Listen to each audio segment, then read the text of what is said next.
Well, good afternoon to everyone on the other side of the screen. As always, these kinds of things are much better done in person. That is, having people on the other side, so you can see the feedback. But I'm going to start by explaining why I decided to do this catechism course, and why I called it Catechesis for Barbarians. Let's see how it goes. I'm here doing the live broadcast on a platform I'm not used to, but we'll see. Let's hope it goes well.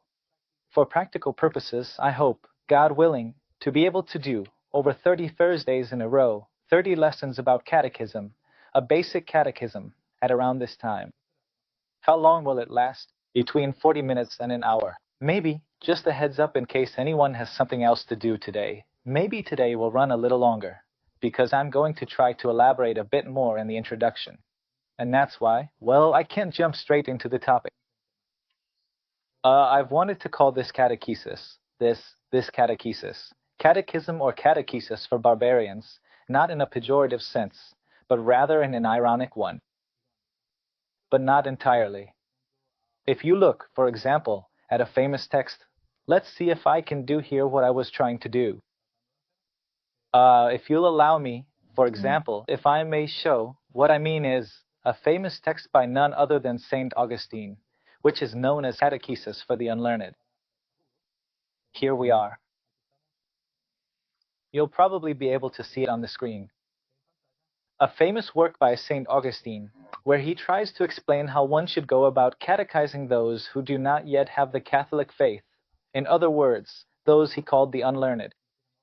In fact, even today, morally speaking, someone who is immoral and doesn't fully know the Catholic faith or Catholic morals is called rudo. And it occurred to me to use that title, although when I checked with some friends, they told me, Father, no, catechesis for barbarians. Some people might feel, offended. Well, those who know me are aware that we often use a bit of irony to spark a bit of intelligence, right? By the way, the lack of irony is actually a sign of the decline of our intelligence in these times. And that's why I thought it was interesting to use that title, Catechesis for Barbarians. Why? Because I believe that, many of us today are baptized barbarians. Barbarians, in the etymological sense of the word, were those who didn't speak the Greek language, right? So they weren't part, let's say, of Greek culture, or later on, if you like, Greco-Roman culture. But nowadays, barbarian is also used to refer to someone who, isn't very educated. And I think that we, in our Catholic Church, even those of us who have gone to a parish, in most cases, right? Or a so-called Catholic school, in quotes, our catechesis has been quite poor. Therefore, this catechism is aimed at two types of people. It is aimed at those who never received the Catholic faith, so they are, let's say, new to it, and also at those who did receive the Catholic faith in their catechism, but whose instruction was either a bit lacking or who themselves have started to forget those basic elements of the faith. Therefore, whoever is following these catechism classes shouldn't expect advanced theology lessons here, nor should they expect classes on spiritual subtleties or in-depth theological exploration in any particular area. No. Here, as we say in this country, we get straight to the point. We go directly to the core, to the heart of the matter. Later on, there will be plenty of books and treatises to keep delving deeper, but here I'm going to pretend that I'm in front of a parish full of people who haven't been catechized, or who have been poorly catechized, or who have forgotten their catechism. And so I'm going to try to present Catholic catechesis just as it is. Period. And semicolon.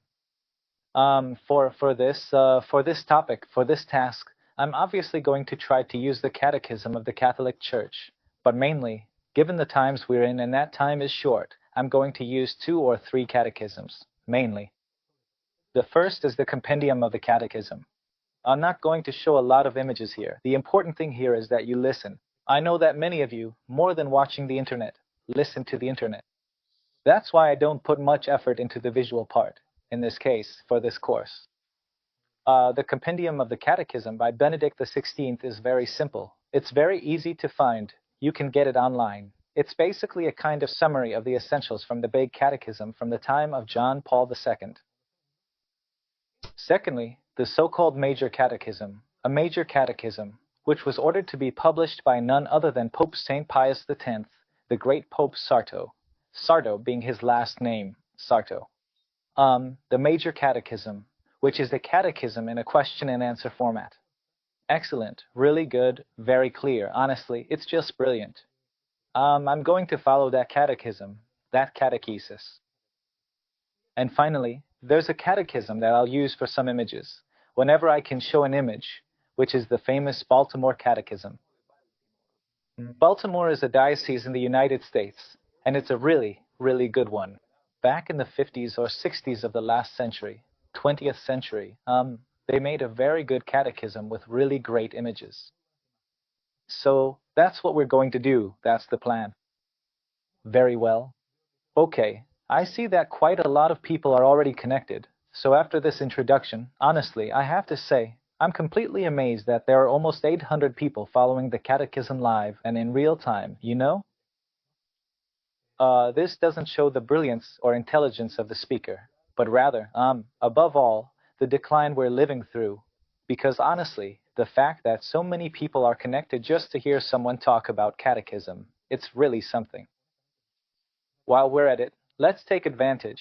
If anyone wants, you can subscribe to the channel, turn on the notification bell, and if you feel like it, give it a like if you think it's good. Very well. Well, today's class is the first one we had to start with. That's what it's been called, right? The existence of God and His perfections. And for this class, we're going to have to start by reading a simple question from, as I said, the Major Catechism, the Catechism of St. Pius X, which is in a question and answer format. In Numbers 22 and 23 of this Catechism of St. Pius X, the question that's asked goes like this. It's made based on questions and answers, right? It goes like this. About God the Father and creation, what does the first article teach us? The first article of faith. I believe in God the Father Almighty, creator of heaven and earth. And it continues. I believe in Jesus Christ, His only Son, our Lord. The first article says, I believe in God the Father Almighty, creator of heaven and earth.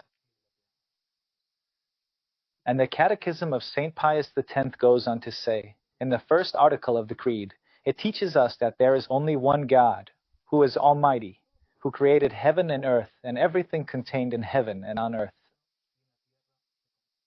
Very good. Well, I'm just going to take the first part. I believe in God the Father Almighty. In this class, we're only going to try to look at that. But I want to look at the second question, or the question that comes right after this, number 23, which goes like this, in the Catechism itself, and this gives me a starting point to begin talking about what I want to discuss. How do we know that God exists? How do we know that? We could say, how do we know that God is? Or rather, we can say that God exists in a broader sense, that word, the existence of God. And the answer from the Catechism goes like this. We know that God exists because reason demonstrates it and faith confirms it. We know that God exists because reason demonstrates it and because faith confirms it. Reason and faith. And notice that right from the very beginning of the Catechism, it's made clear that one must use the faculties of the soul, one of them, intelligence, another, the will. For what purpose? For nothing less than to know God. In other words, it's not just telling us to believe simply because we have to believe, and that's it. And no, hold on a second. I know there is a God, says the Catechism, because reason shows it to me, reason proves it to me. We'll see that now. And at the same time, it's confirmed by that virtue. We'll see this later. The theological virtue that comes directly from God, which is the virtue of faith. The theological virtues are faith, hope, and charity. Very well. I know there is a God. We Catholics believe in God through faith, through the faith we received at baptism, through the faith our parents passed on to us, right? Surely we also believe in God because, in some way, we already sense it.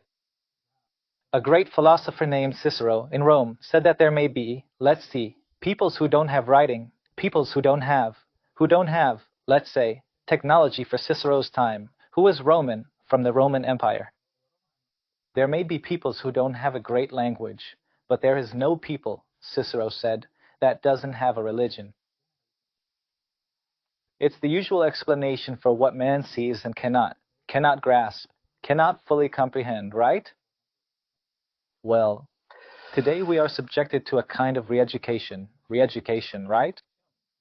A narrative that even prevents us from using our intelligence. And when someone tells me at college, at university, or at work that, well, God exists, and maybe sometimes I can't prove it directly through reason, because I haven't studied philosophy, because I haven't studied much theology, one should simply respond with this. Well, I can't answer you and prove the existence of God today because I don't have the arguments, but I want to tell you that I believe in God through faith. Faith and reason are the two ways of knowing. Reason leads us to the truth through the use of the natural faculties we possess. Whereas faith is the theological virtue that makes one believe in the things that God instills in us, commands us, because He has revealed them. But here I want to go back to the first point. How do we explain this to someone who doesn't have faith? Maybe if I have it, it's because it's a gift. It really is a gift from God, faith. So how do I realize that God exists? First of all, one has to understand that we, modern people, are kind of immersed. We're in an environment that's completely ideologized, with an implicit philosophy at least. You don't need to have studied philosophy for this. We have this implicit, subjectivist philosophy ingrained in us, down to our very bones. Subjectivist. How many times have we heard someone say, well, that's your truth, this is my truth. Well, that's his truth, right? This movie, for me, if it's not bad, then it's not a sin. Right, if I don't see it that way. It's the same kind of political behavior that, let's say, democratic ideology tells us, when 51% of a population votes for something, then that's good and I have to respect it. And if the remaining 49% says it's bad, well, tough luck, right? It's the same behavior that we then apply to other things. At the root of all these behaviors is this kind of philosophy we can call subjectivist. What does subjectivist mean? That everything comes from the subject. It comes from me. In other words, if I feel that way, if I understand it that way, it's like the subject, the I, is the source of truth, right? The source of truth. And this mistake is old, really old, right?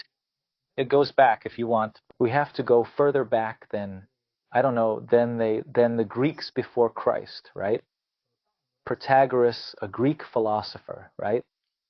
Pre-Christian, before Christ, he proposed this, that man is the measure of all things, right?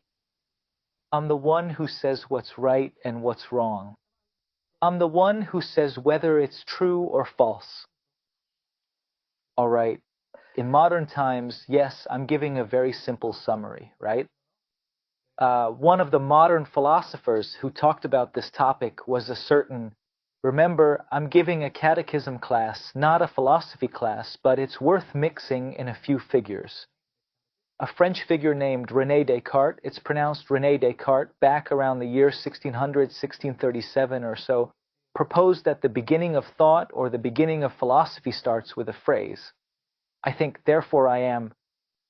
I think, therefore I am. And you might say, well, of course, Father, you're right. I think, therefore I am means, if I think, then it's because I already am, because I already exist. Well, but that's not what Descartes meant.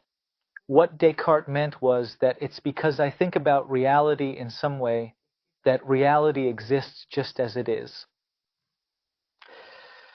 All right, this typical argument from Descartes led philosophy to later doubt everything. At the foundation of modern philosophy lies the doubt of everything. In fact, that's what it's going to be called, methodological doubt, as if it were a method.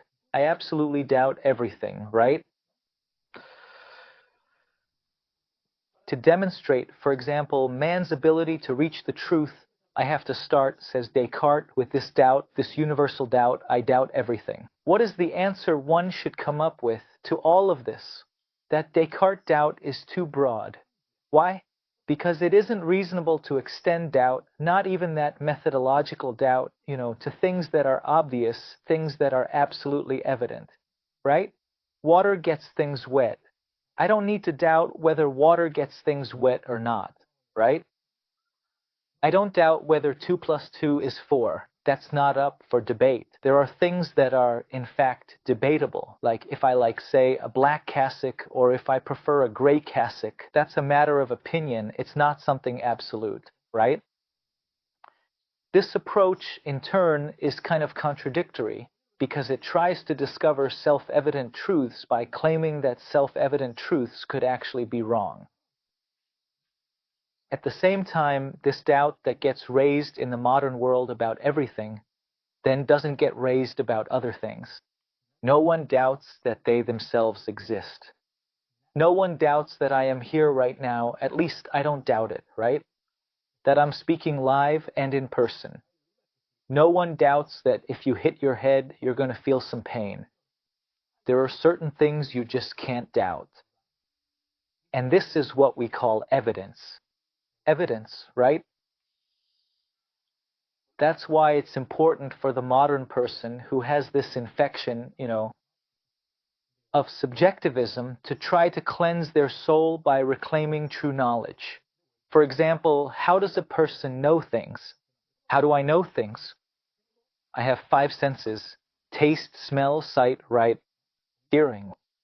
I don't hear with my eyes. No, I don't see with my nose, right? When I open my eyes, what do I see? Shapes, colors, right? Is it my mind that creates those things, or are they outside of me? In other words, what really exists? Of course, put like that, it sounds pretty obvious, doesn't it? So, to reach certainty, we sometimes advise people to do a kind of anti-subjectivist exercise. Let's pretend that I doubt the existence of the outside world. I stand in front of a tree. I doubt that this tree exists. The tree doesn't exist. The tree doesn't exist. The tree doesn't exist. I put my head near the tree. I bang my head against the tree. How many bumps am I going to take before I realize that this really exists? That this is real? In the face of evidence, that's what I mean. There's no need to doubt. There's no need to doubt. What is evident is evident. That's the usual way. The senses, of course, don't tell me what wood actually is. How it's made up, what an atom is inside that wood, right? That will be told to me later by intelligence, right? But the senses give me a certain certainty that something is outside of me, right? Later, my thinking will show it to me better, more clearly, right? The thinking that is inside me, right? All right, so we already have that the sensible reality at least exists. This table, this cassock, this library, the fire where the candle of the Blessed Virgin is in the background. Material reality is objective, right? It doesn't depend on the subj. It's not subjective. The subject doesn't create it. It's outside of me. It imposes itself. There is absolutely nothing more aggressive than reality itself. There's nothing more aggressive than reality. That's how it is. That's why subjectivism is a spiritual, intellectual error that creates a certain destabilization in modern man. It gives us fears, and generally we get lost in chaos or in fantasy because somehow I have to explain reality even if it's subjective. All right, what we can call the revolution with a capital R, right? It wants to take away that stability so that nothing is firm, so that everything unsettles me, so that I'm frightened by everything, not leaving anything to rest upon. So, first point, we have to break that subjectivist poison that is found in modern culture. Reality, at least the sensible kind, exists and is outside of me. It imposes itself on me, it's aggressive. I don't create it, I don't invent it. All right, so reality is outside of me. Therefore, if reality is outside of me, there are two possibilities and only two possibilities. Who is at the origin of all this? The two possibilities for who could be at the origin are either an unintelligent, chaotic, disordered force that doesn't even know that 2 plus 2 is 4 is the source and origin of everything that exists from a material point of view. Let's talk only from the material point of view. Here we're going down to the most basic, the most elementary. Here I remember, just to add a bit of color, an anecdote. When St. Thomas Aquinas was young, just a boy really from a noble family, the family of the Counts of Aquino in Italy, he had, let's say, a lady, a babysitter, what they used to call a wet nurse back then. And she would start with the first words, always asking this, and later she would testify to it. She would ask him, "What is God? What is God?" Notice how interesting that is. He didn't ask who is God, but rather what is God? What is God? Because when you ask about the who, you're already in some way implicitly saying that something already is, that it has being, that it exists, we could say in a general sense, right? St. Thomas, at his deepest, even from a young age, what is God? What is God? There's childhood of little kids, children who ask about the what and then the why. Why does water wet? Why fire burns? All right, what is God, right? That's why it's important. You can ask yourself what is at the origin of all these material things you see. Two possibilities.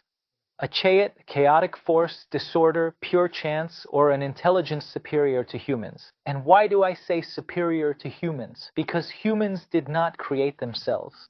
At least I come from parents, a dad and a mom, right?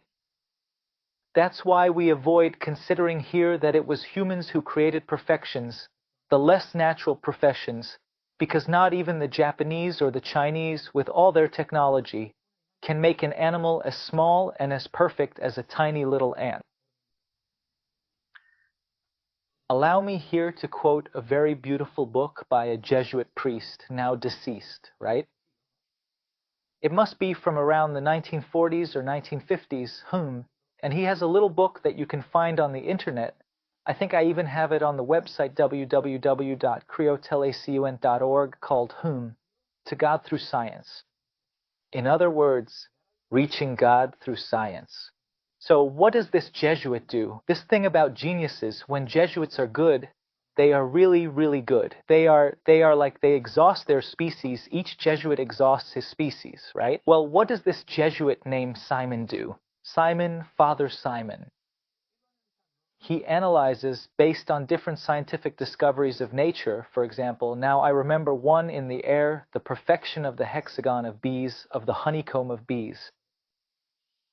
He goes on explaining how, through science, one must necessarily arrive at a superior and intelligent being.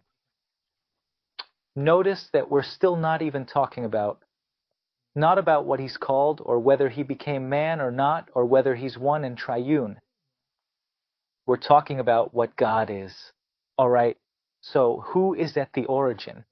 Who is at the origin of the stones we see, of water, of fire, of air?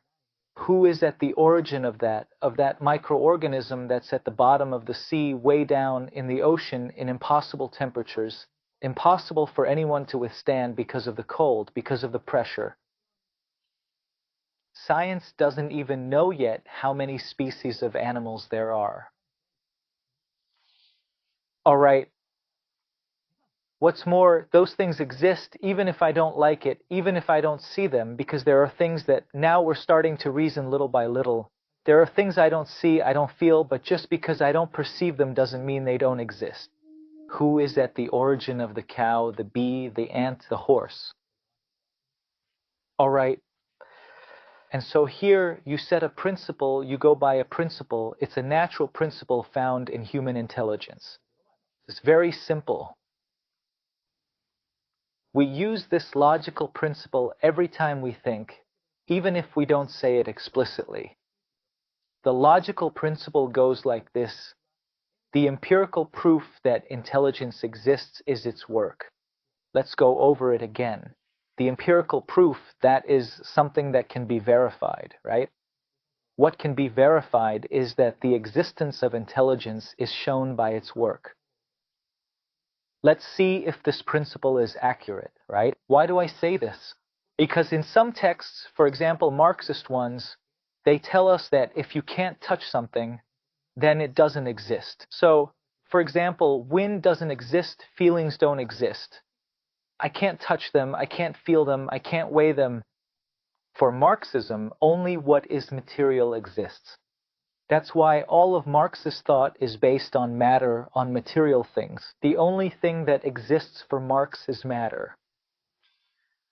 I remember back in the late 60s when man landed on the moon, right? This famous episode from the United States, Yuri Gagarin, the Soviet astronaut, right? When he went into space, he said he hadn't seen God. All right. Therefore, if I didn't see it, it doesn't exist. Period. That's it. Case closed. Let's close the catechism. God doesn't exist because I haven't seen him. Very well. Now, the question is, what is the principle that one normally uses to say that an intelligence exists? The empirical principle that something exists, that something intelligent exists, is its work. Once, a priest who was a very good friend of mine, who helped me a lot in my conversion, told me this true story that I'm about to share now, and it goes like this. A priest wearing a cassock gets on a plane. He was a big guy, almost 2 meters tall, I remember. He sits down on the window side, and across from him, on the opposite side, there are 3 young women, right in the same row as the priest, but on the other side of the aisle, you know? The plane starts taxiing. It takes off, and, the typical situation when people gather in little groups, right? Especially women in these cases. Sometimes they say something to us priests. Patience, huh? So one of these girls, bold as can be, looks out the window like this and loudly says, "I don't see God. I don't see God." Of course, the priest had his seatbelt on. He couldn't move, right? As soon as the flight more or less stabilized, the priest gets up very kindly, smiles at the girls, and says, "Excuse me, does anyone have the time? Can you tell me the time?" The women got a little nervous. The priest had spoken to us, and we had played a prank on him. Yes, it's a 4:15. Says the priest. Very good. Excuse me, can I ask a question? What a beautiful watch. Who made it? The woman, a bit curt, "A watchmaker, a very good. And excuse me, and did you see the watchmaker?" No, says the woman, this girl. No, I didn't see him. And how do you know that it's a watchmaker? Well, because usually watches are made by watchmakers. Says the priest. So you're using a principle that could be stated like this. The proof that intelligence exists is its work. The proof that intelligence exists is its work. Therefore, says the priest, you are a believer because without having seen it, you believe that a watchmaker made that. It's a basic principle. Someone might say, how basic? But many times we don't reason it out. The proof that intelligence exists is its work. And the more perfect, more beautiful, more precise the work is, the more intelligent the one who made it. Father Javier he's a disaster at drawing. He doesn't know how to draw. And if you compare a drawing by Father Javier to a drawing or an engraving by Dor or by Michelangelo or Raphael or Botticelli, you'll obviously say, at the very least, that these men who painted have much better technique and greater perfection. The proof that an intelligence exists is its own work. And the greater the work, the greater the intelligence behind it. Now, what one asks oneself, or rather what one does, is to pose the basic question. Well, what is more necessary to create a work? Or what is more essential to make something like a clock or like an ant? Is a greater intelligence needed for a clock or for an ant? I repeat, to this day, not even the Japanese or the Chinese have been able to create something as small, as subtle, and as perfect as an ant. If we believe that making a clock or a car requires an intelligence far greater than that of an average person, even if I don't see the creator, even if I don't see the engineer, even if I don't see the watchmaker, how much more intelligence is needed to make a machine as perfect and miniaturized as a microbe? Like an ant, like a mosquito, the subtlety of a mosquito that flies and bites us and uses human or animal blood as fuel. How is it possible that an unintelligent, chaotic, blind, and ever-expanding force, as if it were some kind of absolute, could make these things? So let's look at the opposite and how all of this is proven by contradiction. Let's imagine that you have a car, a vehicle in a town near a volcano. For example, I don't know, let's see, now I remember the Colima volcano, an impressive group of ridges, right? And that car didn't have the brand written on it yet, right? Just an ordinary car. I see the car coming down the road from the volcano and I say, but how is the car made? And a man comes up to me and says, Father, I know how the car was made. Turns out that from this volcano, every so often, a bit of lava and fire is spit out. I'm going to tell you how the car was made. One day, the volcano started erupting, a bit of lava fell, and that lava little by little turned into a ball, and bam! And that's how the rubber was formed. And so then it kept rolling, and the wheel was made, and the tire, and the gears, and then it crashed into a rock, and after it crashed into a rock, the metal sheet was formed, the chassis of the vehicle, and then the carburetor, and the steering wheel, and the lights. Halfway through this story, I ask him, Sir, which psychiatric hospital did you escape from? Because the proof that intelligence exists is its work. By chance, a lightning storm came and formed the electrical system. By chance, the first mineral was formed. By chance, the first rose, the first butterfly was formed. By chance, do people really believe things work like that? Do people believe that everything is the product of chance? By chance, a helicopter pushed and pushed and pushed, and a little baby helicopter was born.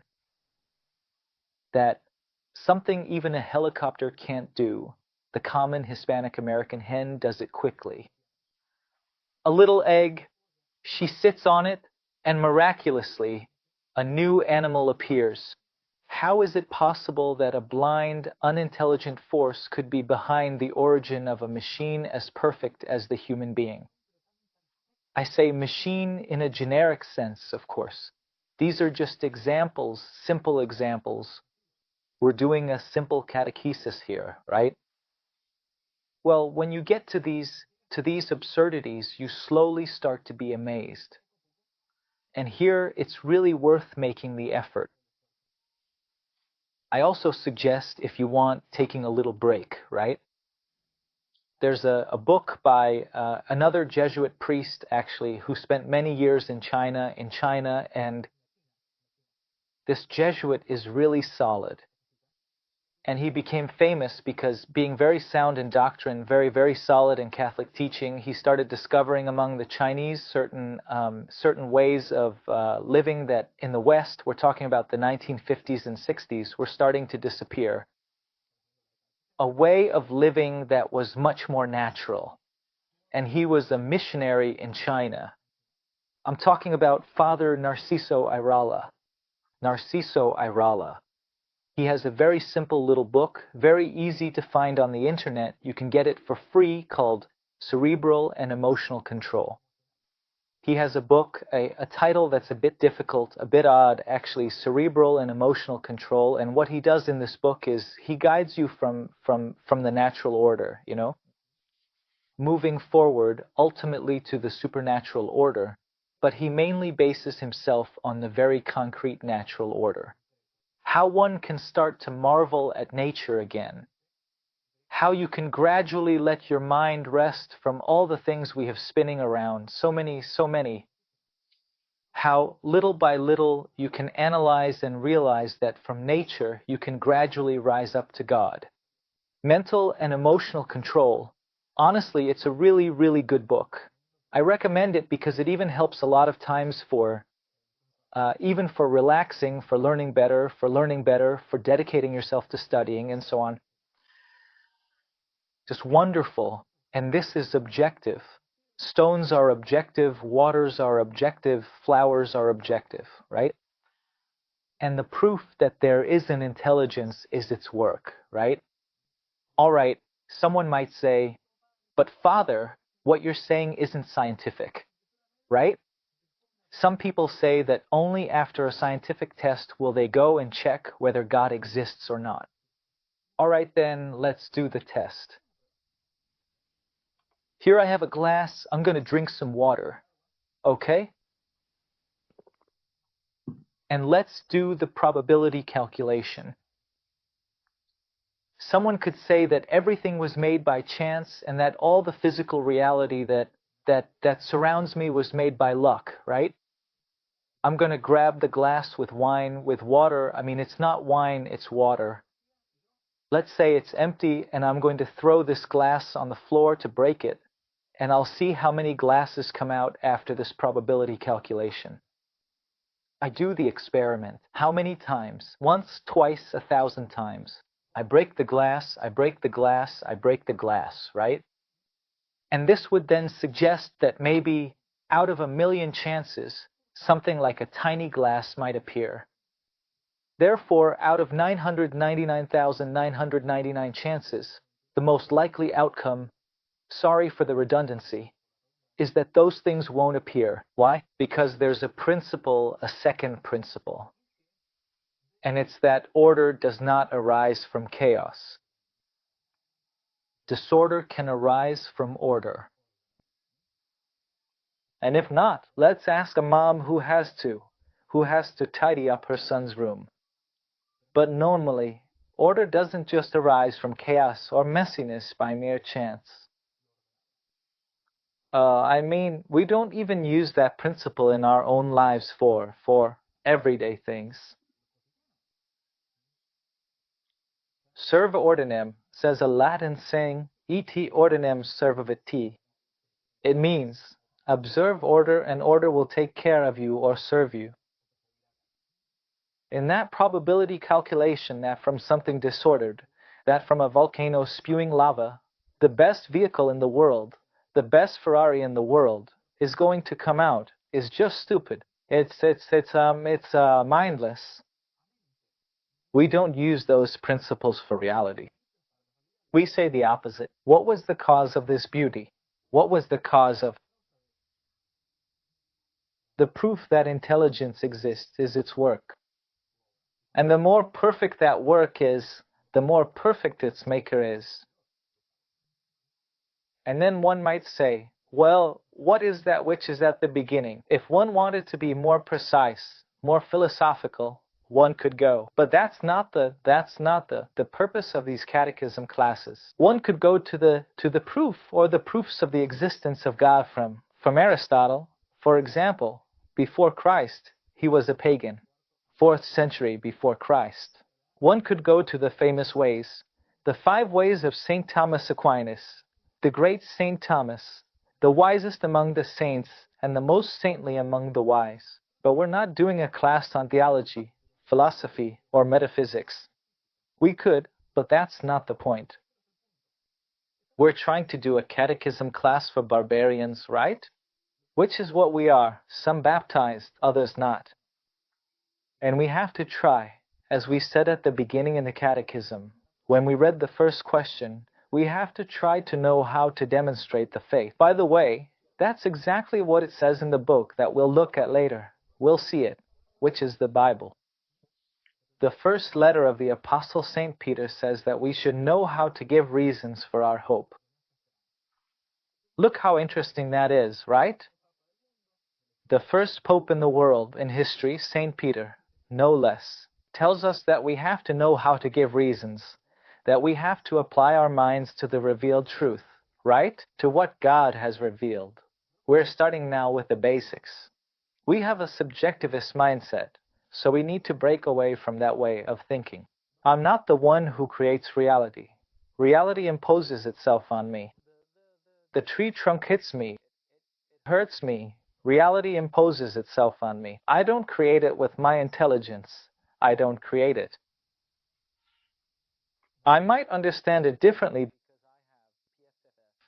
because I'm colorblind and can't see colors, right? I might hear less because I'm deaf. But sound doesn't stop existing just because I stop hearing it or hear it better, right? No, the color black doesn't stop existing, or the color red, just because I'm colorblind. No. It's independent. Reality is independent of me. It exists, it is, even when I'm not in this world. I'll be gone, you'll be gone, but the world probably goes on with or without us. That's how it is.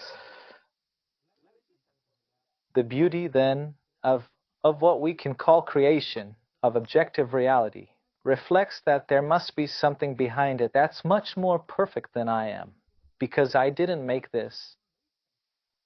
I didn't make it. The perfection of the structure of the universe, right?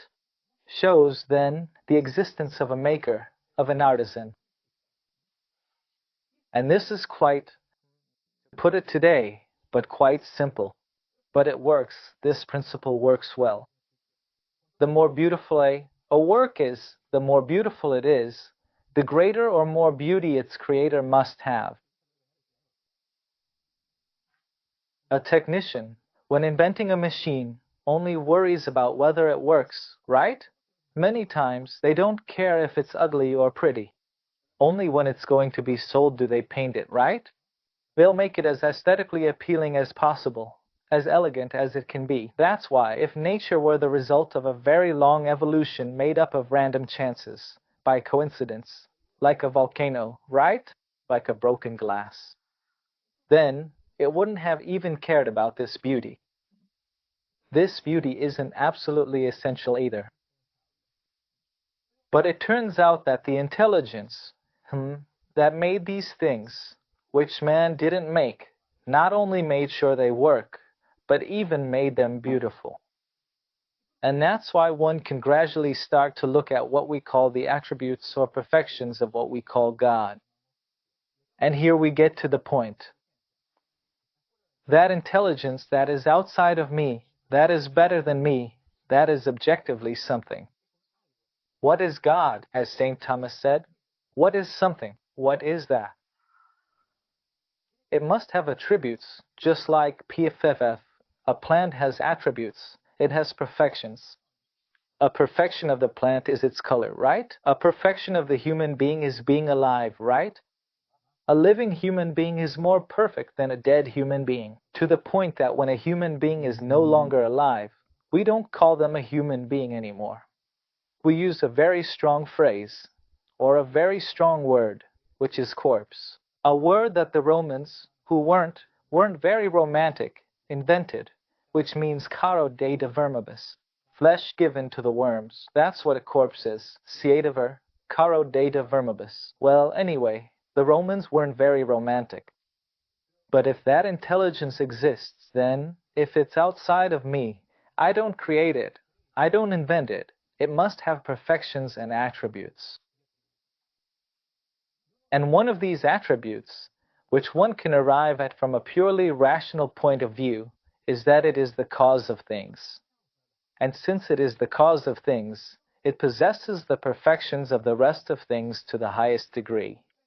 That's why, in theology or philosophy, it is said that God is the being that exists by itself. God is the being that exists by itself. It doesn't depend on anyone to exist. It doesn't depend on my intelligence. It doesn't depend on someone else giving it being. It doesn't depend on. In Latin, it's said like this, ipsum, which means itself. Esse, then being subsistence, the being that exists by itself. Why do I say it must exist, that it must be different from man? Because man did not create it. We arrive with our intelligence. Be ready to give reasons for your hope, St. Peter. We come to understand, with another kind of intelligence, that there must be something. I'm still not saying who it is. We are not on that topic. No, not yet. No, I'm not messing with Jesus Christ, the Virgin Mary, or the Holy Trinity. A something. There has to be something. That's something that one even senses must exist in things. And that's something men call God. We mortals call him God. God, Dio, Dia. It doesn't matter the name. It doesn't matter what name we give it. Later we will see a little that God himself gave himself his own name. What did he call himself? Look how interesting. I am who I am. Yahweh. Yahweh, we say in Spanish, don't we? The word Jehovah is a word that was later used by Protestants. We won't get into that topic because it's not real. It's not concrete. When in Exodus 3 verse 14, Moses asked God on the mountain, who speaks to him from the burning bush and says, And when I go down there, the Jews are waiting for me. What? Who should I tell them sent me? Who are you? Tell them that the one who is has sent you. My name is Yahweh, Yah. That means the one who is and who always was, the one who always is, the one who has always existed, to put it simply. He is, and he imparts being. He shares his perfections with the rest of creation. We'll look at the topic of creation later. Here we're going over something very basic, very basic, very simple, taking it step by step. So we say that he is the self-subsisting being. He contains within himself all perfections. Because notice how interesting this is. We say that no one can give what they don't have. I can't give PFFF. I don't know this book. If I don't have this book, how am I supposed to give it? No one can give what they don't have. I can only give what I already have. Therefore, God, or that which people call God, we're taking it very slowly, shares the perfections that he wants to share. And one of these perfections, since there are things here in creation that are more or less perfect, is that God is completely perfect. This thing that people call God is completely perfect. Why? Because otherwise he couldn't share perfections. In himself, since he is the being that doesn't depend on anything else to exist, he must be complete, perfectum, made complete, whole. Because God is the self-subsisting being and therefore is necessary, since if we remove this, if we remove the cause, the effect disappears. If I'm holding something up with a thread, right? Say a pendulum, or whatever you can imagine. If you cut the cause that's holding up the pendulum or a ring, the effect disappears, it falls, right? Therefore, it is the necessary being. It is necessary. At the same time, God, or what people call God, notice how interesting this is simple. He is simple. What does it mean in philosophy, or in the Catechism, to be simple? That it is not made up of parts. It is simple in itself. It has no body. Why? Because the body, anything that has a body, little by little, it decays. And after corruption, it ends in the decomposition of matter. That's why God cannot have a body. What we humans call God must be completely separate from the body. Later, we'll look at the topic of the soul and how we can understand that a spiritual soul exists. Let's take it step by step. He is completely perfect, he is simple, and he is spiritual. He is not made up of matter and form, but that's not important. He does not depend on matter to exist. At the same time, it must be said that he is unique. And this is a self-evident truth, because if what we humans call God were many gods, if there were many gods, and if there are many, it implies that one must be superior to another, because if there are two things that are different, they are distinguished by something that one has more of and the other has less. There are two people, one Pedro, but one is a little bit taller or has more hair or is darker or blonder. There's a difference, right? There's a difference. And therefore, if one is superior, then the rest cannot be the self-subsisting being. This one will be the cause, and this one will be what is caused. Notice that, to tell a little historical anecdote, it's often thought that the Greeks or the Romans were polytheists, right? Polytheists meaning they believe in many gods. The Greeks and Romans were super polytheistic because they said there was Pallas Athena, Venus, Apollo, Janus, Poseidon, all the gods of the ancient Greco-Roman world. However, they weren't fools. And so, the Greeks and Romans, even though they said there were many deities who controlled different aspects of nature, Poseidon the sea, for example, Venus love, Pallas Athena intelligence. In other words, there were deities dedicated to something specific. There was, at the end of it all, a God who was like the ruler of everything, like the king of everything, right? Who would that be? None other than Zeus or Jupiter. We call him Zeus in Greek, Jupiter among the Romans, right? And he was called this, the father of men and gods. Pater hominum deorum, right? Father of gods and men. Therefore, they themselves believed that there was a superior being who in turn had given existence to the rest of the inferior beings, some of whom were gods and others were men, right? And some were gods and men, like Achilles, a mix of God and man. But there was always one who was at the top, always, even in religions, because from a natural point of view, man arrives at those truths. There has to be someone in charge. And if there is order in nature here, right? A most perfect order, there is a most perfect order. You now, just like me, are living, you are making, you are. Without meaning to, without any will, we make our liver work. I don't know how it works like that, because I'm not telling my heart, like, okay, now beat, now stop beating, now beat, stop beating, beat, stop beating.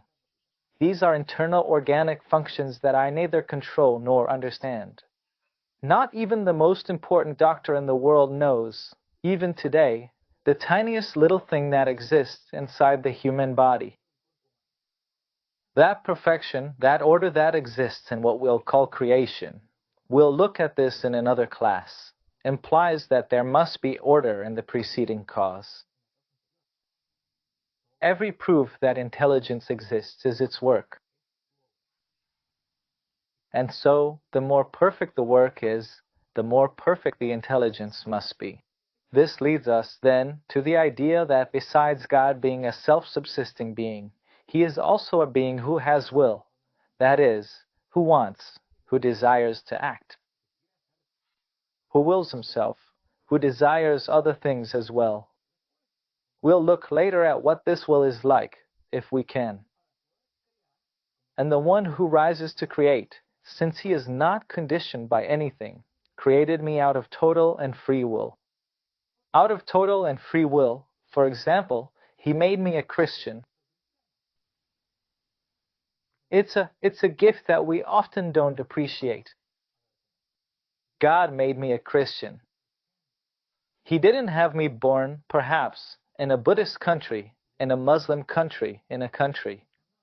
He had me born into a Christian family. Despite all the flaws of my parents, my grandparents, it doesn't matter. He had me born in a country that is still Christian. He had me born even in modern times, in postmodern times, in times of crisis for the church and the world, and still allowed me to keep my faith. That is very, very important. He still keeps me. Yes, maybe I'm a sinner, maybe I'm a mess, but it doesn't matter. He'll find a way to save me, and I have to repent. I'll educate myself. I'll correct myself. But he made me a Christian. That's a lot. It's a lot. Sometimes we don't appreciate that. Right. At the same time, God is immutable. He doesn't change. What does immutable mean? Why? Because if he changed, he wouldn't be perfect. He doesn't mutate. He doesn't change, right? Also, since he is spiritual, he is eternal. God exists and gives himself to us. He gives himself to us by creating.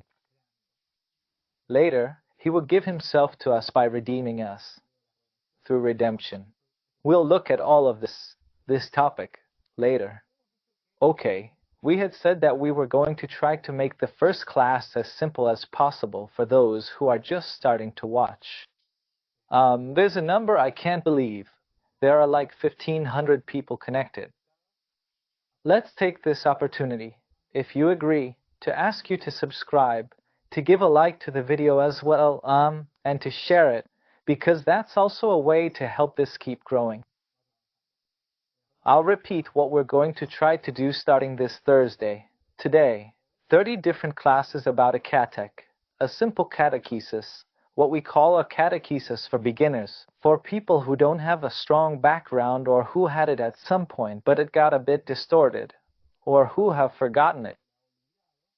But the idea is simply this afternoon, to remember or to look at the basics of our own faith, so that little by little one can recall, analyze, or revisit what in the past one had when they were a child, a little kid, a teenager, or even more so for those who never had a Catholic upbringing and for whom this might help them perhaps to receive baptism, to receive communion or confirmation, right?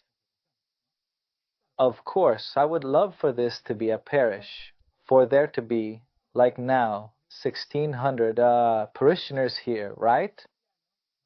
And then after the catechesis, we could try to lead people to the sacrament, We'll see later on, starting from the next classes, next Thursday. For those I can't do live and in person, I'll try to make sure that at least they're recorded. But my idea is always this, to be able to try to interact and at the same time to force myself on Thursdays at 8 p.m. Argentina time. And depending on where you are, you'll have to check your own time zone to do these 30 simple, straightforward catechesis classes without too much beating around the bush, so that little by little one can advance in the knowledge of God. I think it's the most important thing one can do nowadays. In fact, it's the main role of us priests to try to catechize as priests. It's the most important thing one can do, especially in times of crisis, and taking advantage of what the Church offers. I was just reading the directory for catechesis from 2020, making use of these new, modern, digital means of communication. We can gradually recall the truths of our faith, giving you the blessing. Remember to pray for this servant. These things are totally free, but at least I get paid something. If you can, please pray for this poor priest. In the name of the Father, and the Son, and the Holy Spirit, amen, we thank you, Almighty God, for all benefits from your generosity to you who live and reign forever. Amen. The Lord be with you and with your spirit. Bless you, Almighty God, the Father, the Son, and the Holy Spirit. Amen. God bless you very much.